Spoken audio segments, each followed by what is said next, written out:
झांसी जनपद के रक्षा थाना क्षेत्र के अंतर्गत ग्राम पलीदा निवासी मोहन आदिवासी के पास गांव में ही पट्टे की एक जमीन थी, जो उसने अपनी पुत्रियों के विवाह के लिए रोजगार सृजन के रूप में संचित कर रखी थी। लेकिन गांव के ही रहने वाले शंकर सिंह ने धोखाधड़ी कर उसकी जमीन प्रीतम नामक व्यक्ति के नाम पर कर दी। अन्य जन सहयोग के कारण एवं जानकारी के अभाव में मोहन आदिवासी दर दर न्याय के लिए भटक रहा था। कुछ लोगों द्वारा मोहन को संघर्ष सेवा समिति कार्यालय संपर्क करने की सलाह दी गई। जानकारी प्राप्त होने पर मोहन आदिवासी अपने परिवार के साथ संघर्ष सेवा समिति कार्यालय पहुंचे, जहां प्रकरण की पूरी जानकारी ली गई। आज डॉक्टर संदीप सरावगी संघर्ष सेवा समिति के सदस्यों के साथ जिला अधिकारी कार्यालय पहुंचे, जहां मोहन के साथ हुई धोखाधड़ी की पूरी जानकारी प्रार्थना पत्र के माध्यम से दी गई। डॉक्टर संदीप ने कहा कि आदिवासी जन बहुत मेहनत कर अपनी रोजी रोटी कमाते हैं। उनके साथ धोखाधड़ी करने वालों पर कठोर से कठोर कार्रवाई होना चाहिए। अधिकारियों द्वारा इस प्रकरण में न्यायोचित कार्रवाई का आश्वासन दिया गया। न्याय की आस में बैठे आदिवासी परिवार ने न्याय पथ प्रशस्त होता देख डॉक्टर संदीप व संघर्ष सेवा समिति की भूरी भूरी प्रशंसा की। इस अवसर पर संदीप नामदेव, सुशांत गैणा, आशीष विश्वकर्मा, गोपाल सहारिया, राजू सेन, महेंद्र रायकवार आदि उपस्थित रहे।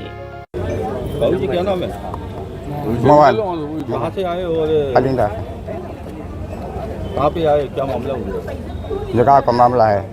क्या मामला है पूरा? जगह को क्या है जगह का? किसी ने कब्जा किया? क्या किया? कब्जा की कौन है? कहाँ का? शंकर राजपूत मतलब किसकी मदद से? धोखे में रजिस्ट्री करवा लाई। धोखे में करवा लाई। कैसे धोखे में? धोखे में लगा लेगा। हथबंदी हथबंदी हो रही। कितनी जमीन है आपकी? 25 में कहाँ पे? पलिंदा। तो आज डीएम कार्यालय पहुँचे हैं आप, किसके साथ पहुँचे हैं और क्या चाहते हैं? जमीन लौटने चाहिए हमें तो जमीन। एक पैसा मैं डॉक्टर संदीप सरावगी संघर्ष सेवा समिति अध्यक्ष संस्थापक, सहारिया परिवार में, आदिवासी परिवार में आदिवासियों का उत्तर प्रदेश का प्रबंधक हूँ। हमारे आदिवासी परिवार के एक गरीब असहाय आदमी आप खड़े हुए हैं, मोहन जी। इनकी जे आप ग्राम पलीदा के रहने वाले और ग्राम पलीदा का एक आदमी है शंकर सिंह राजपूत।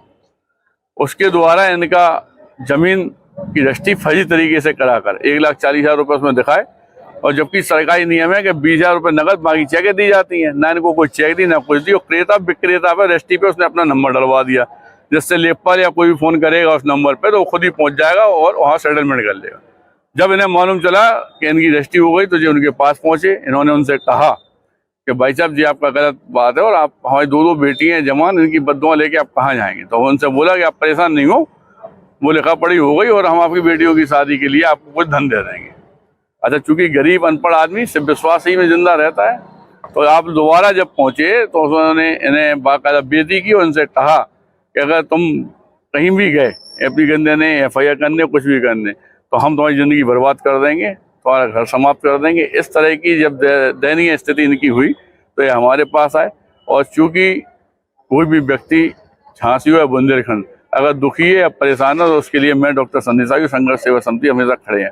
फिर तो यह आदिवासी लोगों के प्रबंधक होने के नाते, इनके दुख सुख का साथी होने के नाते मैं DM साहब के यहाँ ज्ञापन देने के लिए आया हूँ कि इस तरह के लोग जो वास्तविकता में मुख्यमंत्री योगी आदित्यनाथ जी की सरकार में ये प्रॉपर्टी कब्जा फब्जा ये सब चीज़ें सुनाई देना बंद हो गई हैं।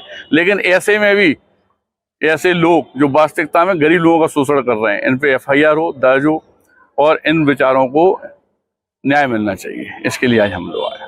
झांसी से UD न्यूज के लिए विनोद कुशवाहा की रिपोर्ट।